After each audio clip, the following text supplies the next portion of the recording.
Hi friends, welcome back to my channel. Today we're talking about a chaos week, month, year, but specifically we're talking about the chaos week that I attempted to vlog. I think I vlogged 2 or 3 days in the last week.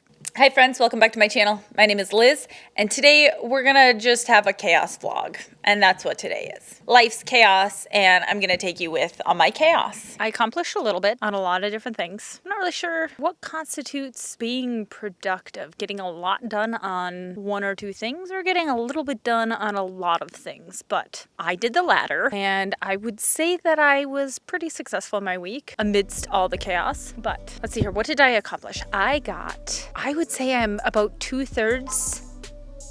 I would say I'm about 2/3 through my first draft in Project Dispatch, and I know it's not much further than the last time I updated, if I updated at all, if I posted any kind of update recently, or at all period. I'm not very good at posting, but it's moving a lot smoother than it has before. The words are flowing, the plot is thickening, and it's a juicy plot. It's a juicy plot that I didn't expect. Like, there are some things that turned up in this plot that I never expected to happen, and I gotta say, it's pretty exciting.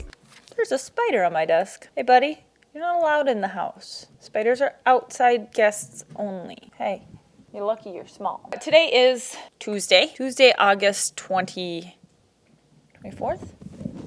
Yes, Tuesday, August 24th. It's the end of summer. I haven't posted a video since beginning of summer, maybe spring. I don't really remember. So I feel like it's time to update. I got a little further in my brook. I was gonna say work in progress and book at the same time, and I said brook. So got a little further in the brook. I also got a lot of work done for Guilty Party, the murder mystery business that I started with Jason a couple months ago. We have a massive Halloween event coming up in a month and a half, 2 months.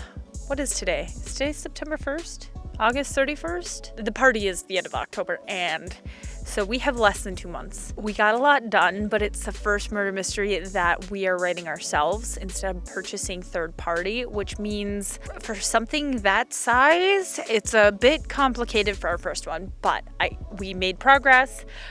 We've got some marketing plans going, and so it's going well. You can find our link down below, guiltypartymysteries.com. We also have a Facebook and an Instagram. Shameless self-plug there, I guess. The party business is going really well. We've had a lot of really good responses from that, and so that's taken up a lot more time than I expected. And I feel like I'm just gonna start vlogging my total chaos of doing both. I want to get some more chapters done in my book, and I have a party to write.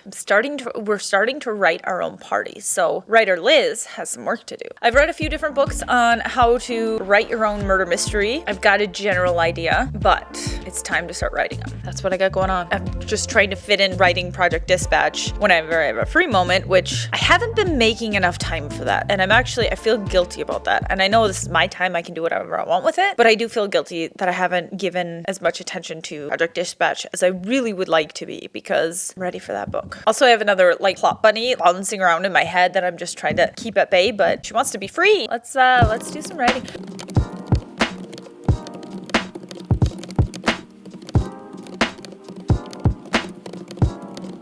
Okay, I do not write romance. It's not my genre. I can't write romance. I can't write flirtation. I can't write chemistry.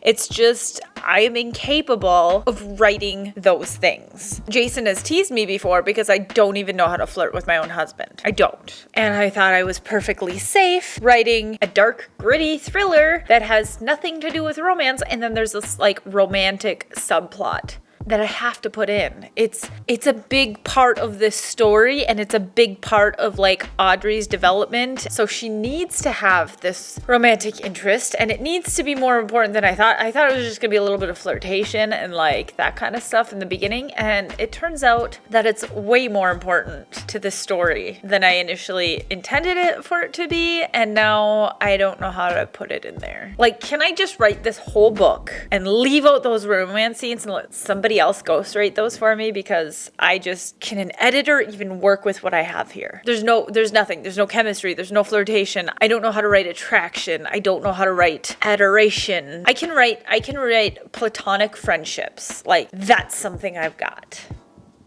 Maybe that's what I do. Maybe I make it a platonic relationship, and then in my editing stages, build that platonic up. I don't know. I'm not a romantic human being. I'm not. I'm just not. But the show must go on. We continue writing. I'm debating on if I want to just skip this scene, though. I'm not in the mood to write. I feel like I need to be in the mood to write what I'm writing, or I'm just going to stop writing. So I think I'm going to skip the scene. It's future Liz's problem. Shit.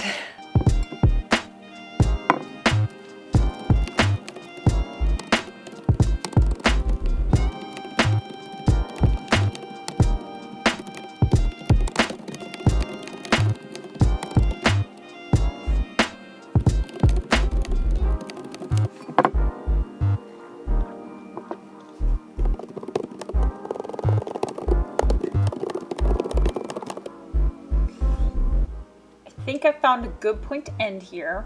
I did skip that scene, so we gotta figure out which future Liz that's gonna be put on. But I'm feeling really good about the rest of this. I wish that I could feel as good about the romantic scenes. Maybe the romantic scenes aren't as necessary, but they are. Like, when I plot this out, for her character arc to make sense, it's gotta happen. So I can't cut them. I just wish I was as confident in them as I am the rest of this. I am over halfway done with this. I realized that I put a goal on myself to finish my first draft in, like, I think February, March at the latest, and here we are in August, and I'm only halfway done. But I'm over halfway done with this draft. I need to learn to not have such high expectations of myself.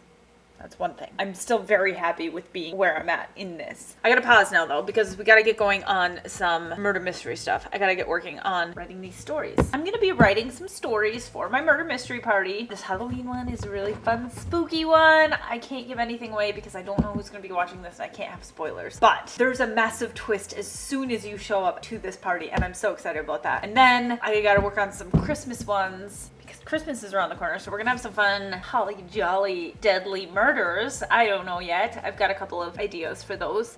This is what I'm using as a microphone, by the way. This right here, because our lav mics are not working very well, so I'm just carrying this around and attaching it to the camera with this. So that's what I'm going with right now. And so I have no idea what the audio sounds like. I'm sorry if it's terrible. Okay, so I'm working on the Halloween party first, because that comes up first. And then if we get far enough in the Halloween party, we'll start working on the plot points of the Christmas parties. Multiple. I want multiple Christmas parties, because everybody loves celebrating Christmas. Me personally, I love celebrating Halloween. So I'm going to put my own dirty little twist on Christmas. We came up with a list of characters that you'd find in a typical town. Small town characters. We've got the teachers. We've got the hospital staff. We've got mechanics and pastry chefs and construction workers, firefighters, computer techs. We've got a knitting club and a local hockey team and baristas. We've got them all. In a typical party, each one of those would be individual characters, one single character. But for this big, massive Halloween party, we've got 150 people potentially. And that's just way too many individual characters. And I feel like we'd lose our originality by doing 150 individual characters, because we'd have like nameless characters. So instead, what we're doing is we're taking a typical Halloween party. We take the characters and we make teams out of them. So instead of Miss Frizzle, the elementary school teacher, we have a team of elementary school teachers. So people can come in whatever elementary school teacher costume they want, and they join up as a team. And then we have a team of lawyers. We have, instead of a specific nurse or specific doctor from the hospital, we just have a team of hospital staff, and you can come as a doctor or a nurse or a lab technician or a receptionist or whatever. And that goes for all of these characters, so that we give people the opportunity to dress up in whatever costume they want, while keeping somewhat diversity in the ability of people to being able to do what they want with their costumes within their group. So like I said, in the hospital team, you might have doctors and nurses and all these other people. At the party, they will be a team and accomplish their tasks together as a team instead of individually. If you've never been to a murder mystery party, that probably doesn't make any sense. Everybody loves being a part of a team. Community, I hope. what I'm gonna work on now is coming up with backstories. For this process in particular, I wanna have decently well-developed characters beforehand to see how they kind of play together, because I don't even know who the killer's gonna be or who the victim's gonna be, because yes, there is a murderer and a victim at every one of our parties. This particular party is a little bit different because it's a whole group of murderers and multiple victims. So my plan for this is to get some backstory on these characters to see what they have against each other, because basically everybody's corrupt and everybody's naughty and everybody has something to hide, and so I have to come up with those secrets to make everybody be the toxic individuals of the community that gathers. It sounds simpler than it actually is. Maybe I'm complicating it. I don't know. Maybe it sounds more complicated than it actually is. I've never written one. I am in the very beginning stages of writing one, but we're going for it.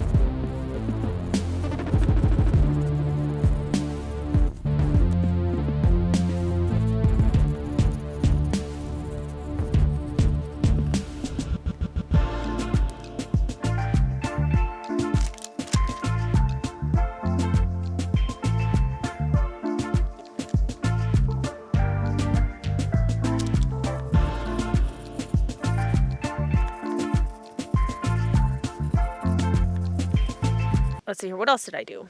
I enjoyed some good old outdoors. It's been way too hot to be outside this summer, and it feels very both exciting and disappointing that I can finally be outside at the end of summer. I would have loved this last month and the month before, but it was just too damn hot, and so we didn't get outside until end of August, unfortunately. But I guess that makes me hopeful that September and October are gonna have milder weather, so I can enjoy the outdoors and sip my coffee on the patio while I enjoy watching the leaves drop. That's my hope in life, but is that actually going to be what happens? We'll see.